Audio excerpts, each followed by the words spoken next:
নিঃসন্দেহে রাতের আকাশে চাঁদ মুগ্ধতা ছড়ায়, কিন্তু কি হবে এই চাঁদ যদি হঠাৎ পৃথিবীতে ভেঙে পড়ে? তার প্রভাবে পৃথিবীতে কি কি ঘটবে, আর মানুষ কিভাবেই বা সার্ভাইভ করবে, আর কেনই বা হঠাৎ করে চাঁদ পৃথিবীর সাথে ধাক্কা খাবে? জানতে হলে দেখতে হবে 2022 সালে রিলিজ হওয়া মুনফুল মুভি, যেখানে পৃথিবীর একমাত্র উপগ্রহ চাঁদ পৃথিবীর সঙ্গে ধাক্কা খায় এবং ঘটতে থাকে পৃথিবীতে এক ভয়ঙ্কর বিপর্যয়। ভূমিকম্প থেকে শুরু করে ভয়ানক বন্যা গ্রাস করে নেয় পুরো পৃথিবীকে, এবং চাঁদের টুকরো খসে খসে পড়তে থাকে পৃথিবীতে, যেগুলো শহরের পর শহর ধ্বংস করে দেয়। কিন্তু এরপর এই বিপর্যয় থেকে মানুষ কিভাবে রক্ষা পায়? চলুন তাহলে আর বেশি কথা না বলে সেই গল্পে প্রবেশ করি। তবে বলে রাখি, এটি পুরোপুরি একটি কাল্পনিক ভিত্তিক মুভি, যেখানে বাস্তবের সাথে 1%-এরও মিল নেই। তাই মুভিটি দেখার আগে আপনাদের সমস্ত লজিক এক সাইডে রেখে মুভিটি দেখতে বসুন। আশা করি মুভিটি আপনাদের কাছে অনেক ভালো লাগবে, কারণ মুভিতে রয়েছে অনেক মাইন্ড ব্লোয়িং ভিএফএক্সের কাজ, যার জন্যই মূলত মুভিটি এক্সপ্লেনেশন করা। মুভির শুরুতে একটি স্পেসশিপ মহাকাশে পাঠানো হয়। সেখানে চাঁদের পাশে থাকা একটি স্যাটেলাইটের সমস্যা হওয়ার কারণে নাসা 3জন অ্যাস্ট্রোনটকে সেখানে পাঠায়। মহাকাশে আমরা তাদের 3জনকে কাজে ব্যস্ত দেখতে পাই।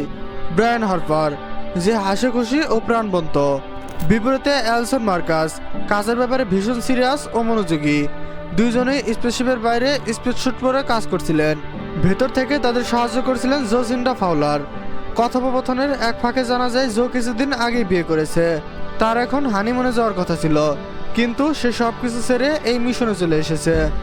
এই নিয়ে ব্রায়ান তাকে নিয়ে মজা করতে থাকে। তাদের কাজের ধরন ও কথাবার্তা দেখে স্পষ্ট বোঝা যায় 3জনই মিশনটা খুবই উপভোগ করছে।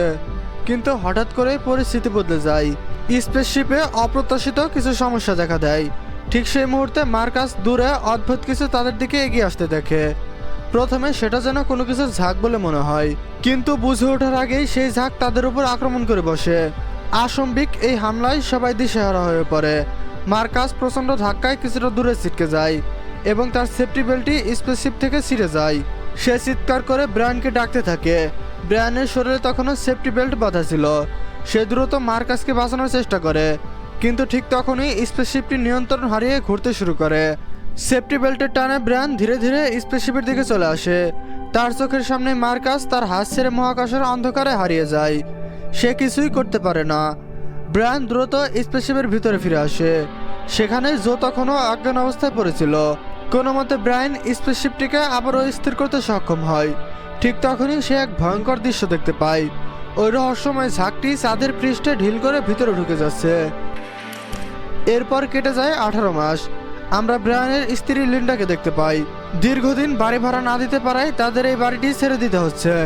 সেই বাড়িতেই আমরা ব্রায়ানের ছেলে সানিকে দেখতে পাই। সে মনোযোগ দিয়ে একটি ভিডিও দেখছিল।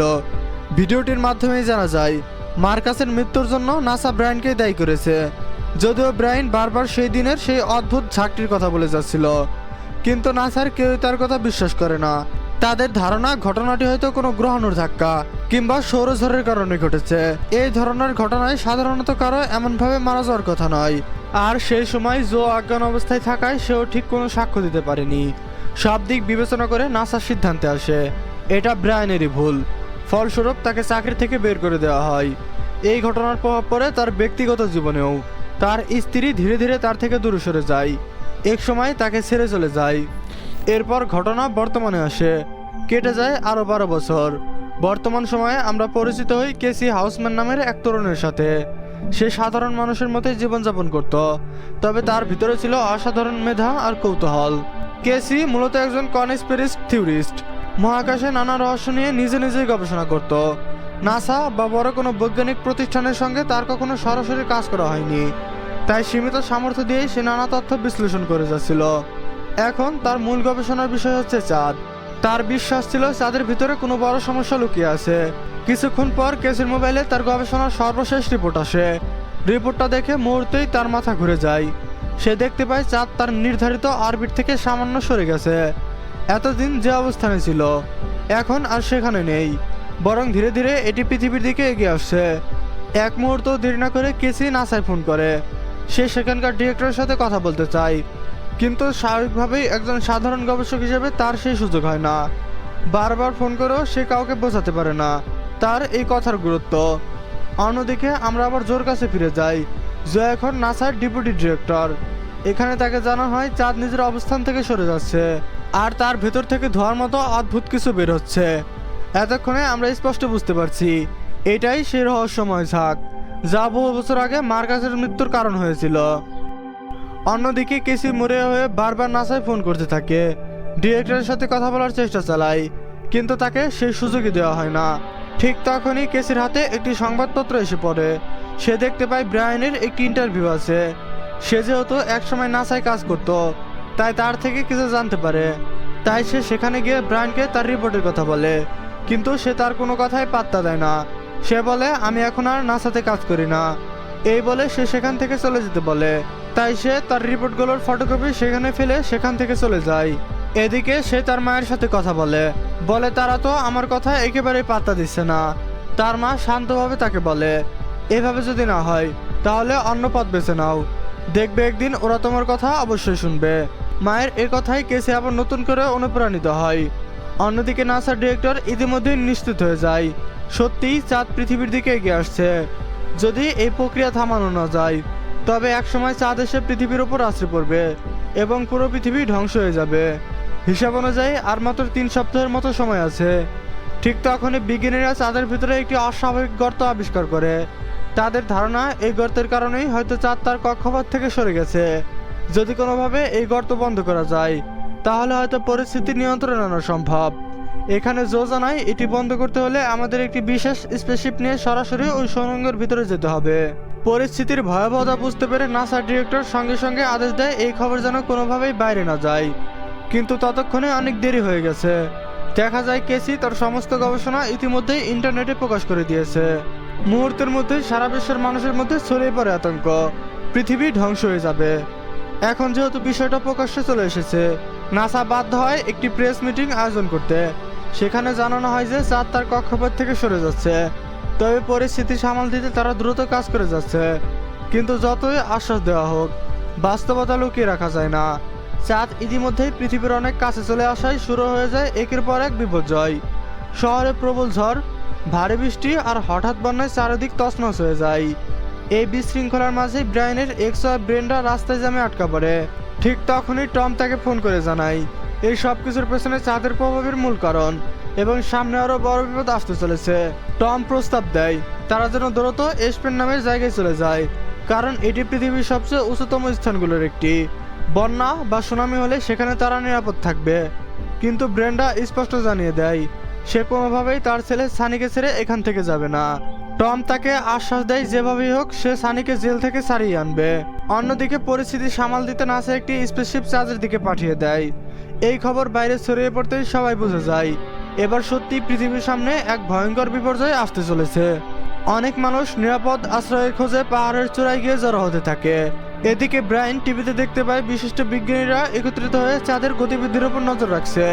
তাদের মধ্যে কারো কারো ধারণা যে চাঁদের ভেতরে হয়তো কোনো বিশাল কৃত্রিম বস্তু লুকিয়ে আছে, যাকে বলা হয় মেগা স্ট্রাকচার। এই মেগা স্ট্রাকচার দেখতে গ্রহাণুর মতো হলো এটি আসলে কৃত্রিমভাবে তৈরি, অর্থাৎ মানুষ কিংবা এলিয়েনের দ্বারাও চাঁদ বানানো হয়ে থাকতে পারে। তবে এমন একটি কৃত্রিম কাঠামো চালাতে হলে বিপুল শক্তির প্রয়োজন, আর সেই শক্তি কোথা থেকে আসছে এটাই সবচেয়ে বড় প্রশ্ন। আসলে এসব বিষয় নিয়ে বিজ্ঞানীদের মধ্যে বহুদিন ধরেই অদ্ভুত কিছু তথ্য প্রচলিত ছিল, যদিও সেগুলোর পক্ষে তেমন কোনো শক্ত যুক্তি ছিল না। কিন্তু এখন যেহেতু চাঁদ বারবার তার অবস্থান থেকে সরে যাচ্ছে, তার মানে হতেই পারে চাঁদ সত্যিই একটি মেগা স্ট্রাকচার এবং তার উপর অন্য কোনো শক্তি প্রভাব বিস্তার করেছে।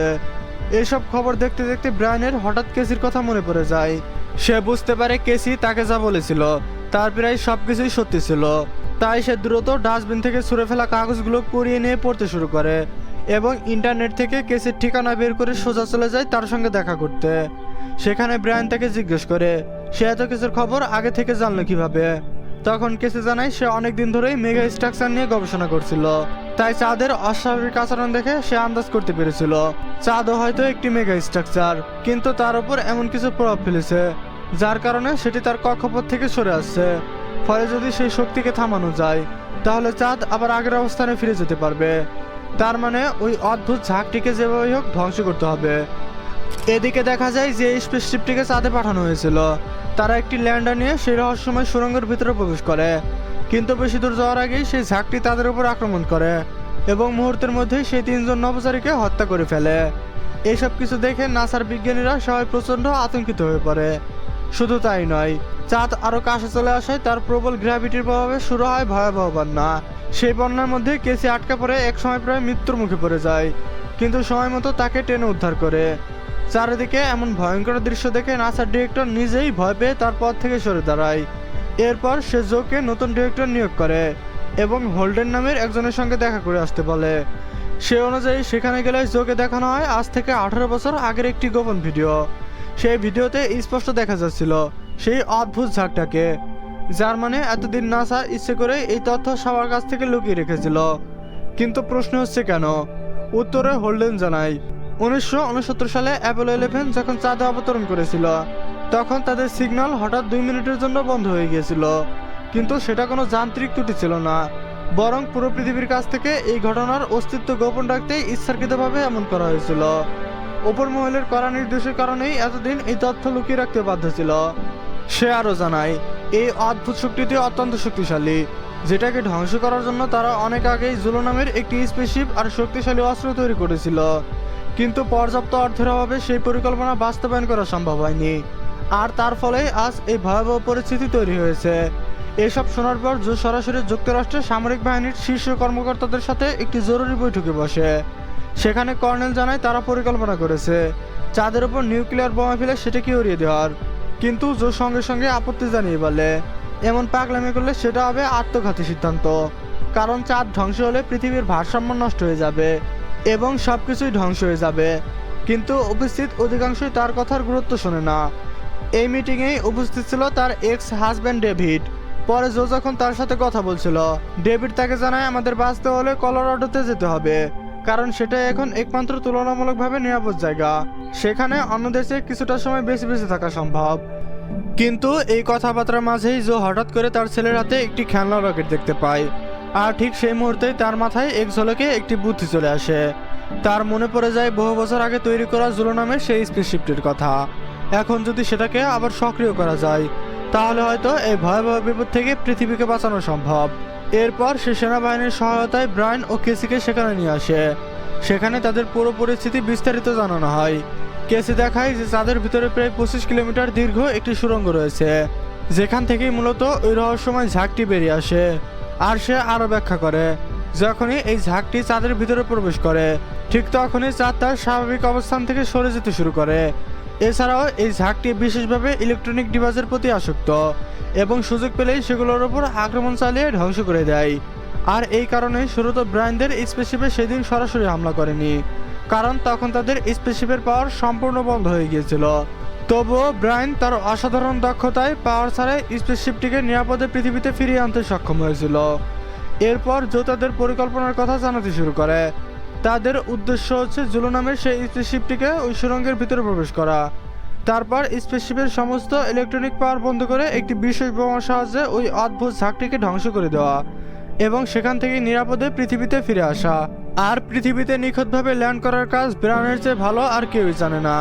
তাই জো এই মিশনের জন্য ব্রায়ানকে রাজি করাতে চায়। ব্রায়ান তখন স্পষ্ট জানায় তার ছেলে সানির মুক্তির বিনিময়ে সেই আত্মঘাতী মিশনে যেতে রাজি হবে। এরপর সেই অনুযায়ী তারা সবাই জুলো স্পেসশিপ নিয়ে প্রস্তুতি শুরু করে দেয়। কিভাবে সুড়ঙ্গের ভিতরে ঢুকবে, কিভাবে বোমা সক্রিয় করবে, এই সব কিছু নিয়ে তারা দিনের পর দিন অনুশীলন করতে থাকে। ইতিমধ্যে তাদের হাতে এসে পৌঁছায় সেই শক্তিশালী বিস্ফোরক, যেটার মাধ্যমে ওই ঝাঁকটিকে ধ্বংস করা সম্ভব হবে। ঠিক সেই সময় জোর সঙ্গে করা চুক্তি অনুযায়ী সানিকে জেল থেকে মুক্তি করে ব্রায়ানের কাছে নিয়ে আসা হয়। এদিকে পরিস্থিতি তখন আরও ভয়াবহ হয়ে ওঠে। চাঁদ আরও কাছাকাছি চলে আসায় পৃথিবীতে শুরু হয় প্রবল ভূমিকম্প। সেই ভূমিকম্পের তীব্র আঘাতে জুলো স্পেসশিপের একটি গুরুত্বপূর্ণ কুলেন্ট সিস্টেম নষ্ট হয়ে যায়, আর এই কুলেন্টটি রকেটের ইঞ্জিন ঠান্ডা রাখার প্রধান উপাদান। এসব দেখে জো সিদ্ধান্ত নেয় আপাতত রকেট না পাঠিয়ে সবাইকে পৃথিবীর কোনো উঁচু স্থানে সরে যেতে বলা হবে। কিন্তু ব্রায়ান দৃঢ়কণ্ঠে জানায় চাঁদ যদি সত্যি পৃথিবীতে আসতে পারে, তবে পৃথিবীর কোনো জায়গায় পুরোপুরি নিরাপদ থাকবে না। এখন যেহেতু একটি মেজর ইঞ্জিন নষ্ট হয়ে গেছে, তাই কিভাবে তারা চাঁদের দিকে রকেট পাঠাবে তা নিয়ে সবাই গভীর চিন্তায় পড়ে যায়। ঠিক তখনই কেসি একটি নতুন থিওরি সামনে আনে। সে জানায় যেহেতু চাঁদ ইতিমধ্যে পৃথিবীর অনেক কাছে চলে এসেছে, তাই এখন পৃথিবীর মহাকর্ষ বল স্বাভাবিকের চেয়ে অনেক বেশি শক্তিশালী হয়ে উঠেছে। ফলে তারা যদি কোনোভাবে একটিমাত্র ইঞ্জিন ব্যবহার করে পৃথিবীর গ্র্যাভিটির সীমা অতিক্রম করতে পারে, তাহলে বাকি পথটা চাঁদের নিজস্ব গ্র্যাভিটেশনাল টানেই এগিয়ে যাওয়া সম্ভব হবে। এই থিওরি ব্রায়ানের কাছে বেশ যুক্তিসঙ্গত বলে মনে হয়। শেষ পর্যন্ত সবাই আবারও এই ঝুঁকিপূর্ণ মিশনে যাওয়ার সিদ্ধান্ত নেয়, যেখানে ব্রায়ান রকেটটি চালাবে, জো নেভিগেশনের দায়িত্ব নেবে এবং কেসিকেও তারা সঙ্গে নেওয়ার সিদ্ধান্ত নেয়। কেসির যেন নিজেরই বিশ্বাস হচ্ছিল না এতদিনের স্বপ্ন অবশেষে সত্যি হতে চলেছে। সব প্রস্তুতি শেষে তারা যখন শেষবারের মতো রকেট চালু করতে যাবে, ঠিক তখনই তারা দেখতে পায় বিশাল এক সুনামি তাদের দিকেই ধেয়ে আসছে। এক মুহূর্তেই বোঝা যায় তাদের প্রভাবে পৃথিবীর পুরো প্রাকৃতিক ভারসাম্যটাই ওলটপালট হয়ে গেছে। এই ভয়াবহ পরিস্থিতির মাঝেও ব্রায়ানরা শেষ মুহূর্তে এই রকেটটি চালু করতে সক্ষম হয় এবং অবশেষে তারা চাঁদের দিকে যাত্রা শুরু করে। দূর থেকে সানি আর জিমিরা সেই দৃশ্য দেখে আনন্দে উল্লাস করে, কিন্তু মুহূর্তের মধ্যেই তাদের হাসি মিলিয়ে যায় যখন তারা দেখে সেই ভয়ঙ্কর সুনামি এবার সরাসরি তাদের দিকেই এগিয়ে আসছে। কোনো সময় নষ্ট না করে তারা দ্রুত উঁচু স্থানের দিকে দৌড়াতে শুরু করে। এদিকে মহাকাশে নির্দিষ্ট সীমা অতিক্রম করার পর কেসির পরামর্শ অনুযায়ী স্পেসশিপের 2টি ইঞ্জিন আলাদা করে ফেলা হয় এবং বুস্টার ইঞ্জিনের সাহায্যে কোনো মতে তারা চাঁদের গ্র্যাভিটির দিকে এগিয়ে যেতে থাকে। নির্দিষ্ট অবস্থানে পৌঁছে তারা নিজেদের বাকি প্রস্তুতি সম্পূর্ণ করতে শুরু করে। ঠিক সেই সময় তাদের পাশেই বিশাল আকার ধারণ করে বেরিয়ে আসে সেই ভয়ঙ্কর ঝাঁক, যেন মুহূর্তের মধ্যেই তারা গ্রাস করে নেবে পুরো স্পেসশিপটিকে। কিন্তু তার আগেই ব্রায়ানরা দ্রুত স্পেসশিপের সব ইলেকট্রনিক ডিভাইস বন্ধ করে দেয়, কারণ তারা জানতো এই অদ্ভুত ঝাঁকটি কেবল তখনই আক্রমণ করে যখন কোনো ইলেকট্রিক সিগন্যাল সক্রিয় থাকে। এদিকে পৃথিবীতে ঘটতে থাকে একের পর এক ভয়াবহ ঘটনা। চাঁদের বুক থেকে ছিটকে আসা বিশাল বিশাল পাথর ইতিমধ্যেই পৃথিবীর বুকে আছড়ে পড়তে শুরু করে, আর সেই আঘাতে একের পর এক ভয়ঙ্কর বিস্ফোরণে কেঁপে ওঠে পুরো পৃথিবী।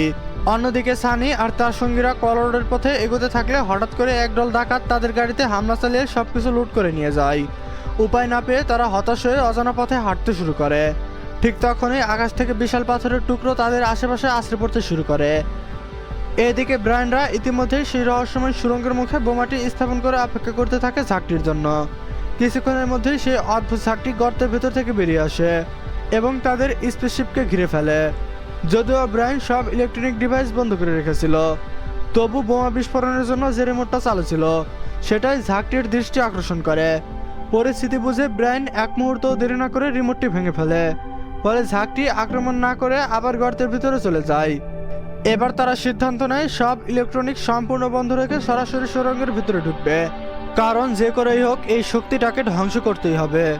অন্যদিকে সানিরা শেষ পর্যন্ত তার সৎ বাবার খোঁজ পেয়ে সেখানে গিয়ে জানতে পারে এই জায়গাটিও নিরাপদ নয়, কারণ তাদের প্রভাবে খুব শীঘ্রই ওই এলাকার বাতাস বন্ধ হয়ে যাবে। বাধ্য হয়ে তারা সবাই অক্সিজেন সিলিন্ডারের খোঁজে বেরিয়ে পড়ে।